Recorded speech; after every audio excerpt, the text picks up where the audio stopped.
Hi and welcome to IB Sync. This playlist is for MYP5 students who want to prepare for e-assessments. I will be going through all the criteria and the content given in the IB Science Guide.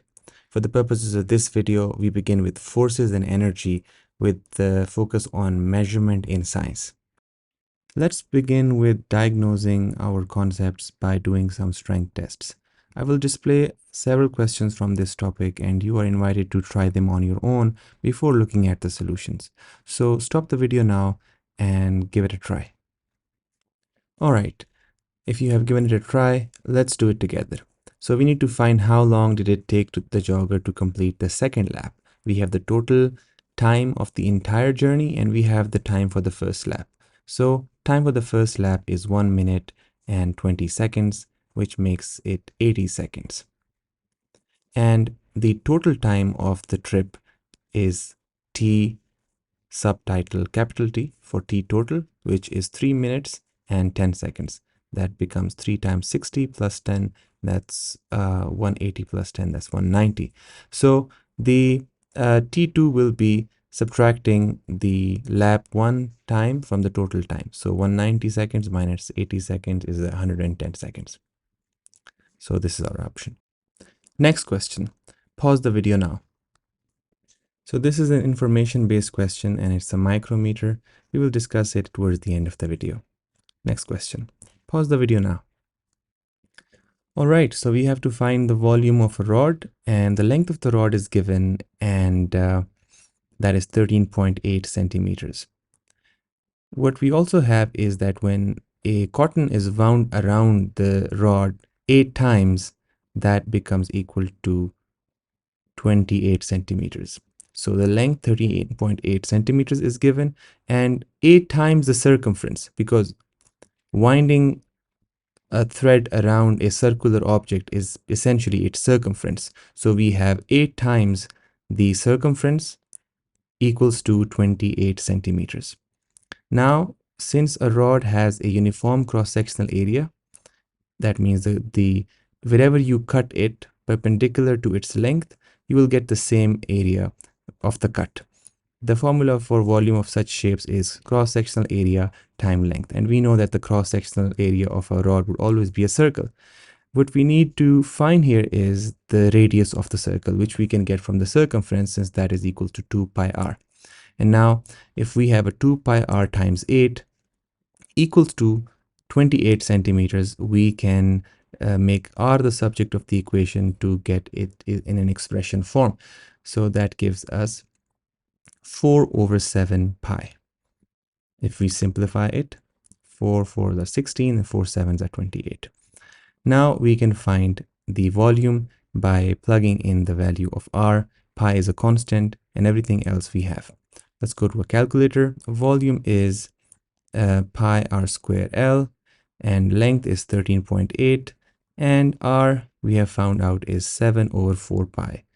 So I'm doing this with the Desmos because that is the calculator you will have in the e-assessment as well. The value of volume is 13.45 and when it is rounded up, it will become 13.5 centimeters cubed. Next question, pause the video.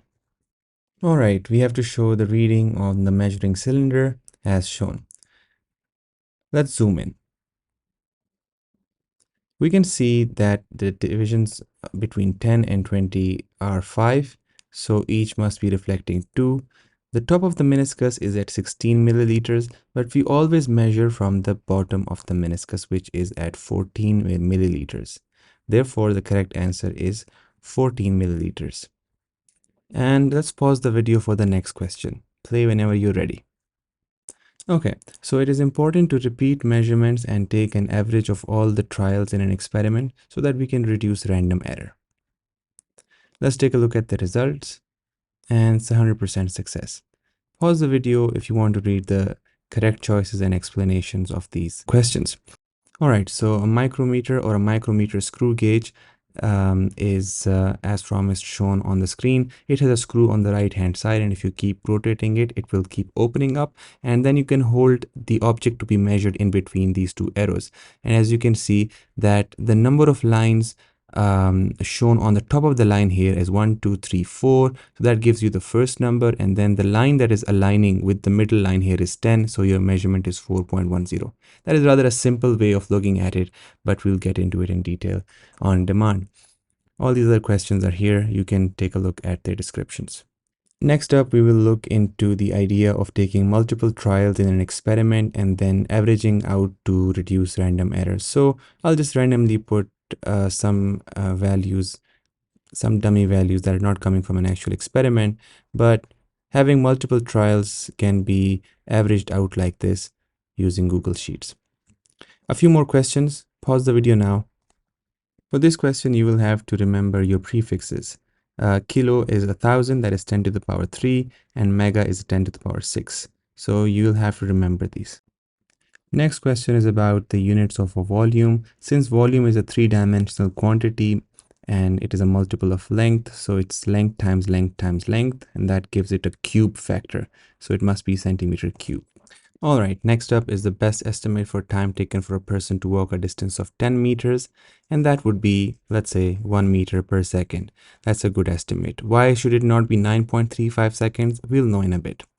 Next is that we have to find the precision of a stopwatch that measures 1.26 second, and as we can see that it is measuring till the 100th place of a second, so the option must be 3.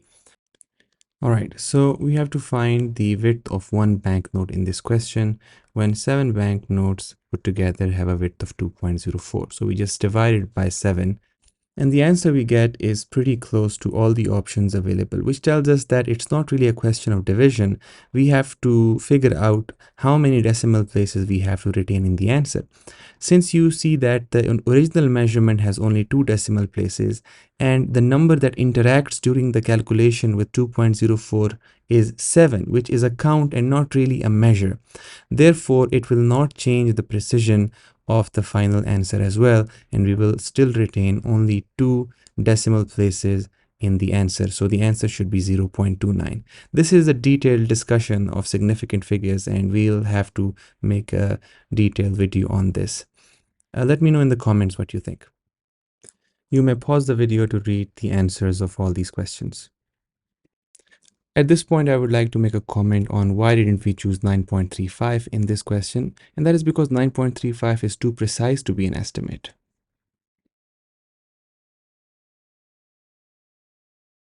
And in this last question, you can see that we have retained the same precision as that of the measuring instrument. One last question is the conversion question, and we have to find 0.6 kilojoule is the same as how many joules. We know kilo is 1000, and when we multiply it with 0.6, we get 600 joules. Thank you for watching, subscribe, and stay tuned for the next episode. If you need online tutoring, you can click on the link above.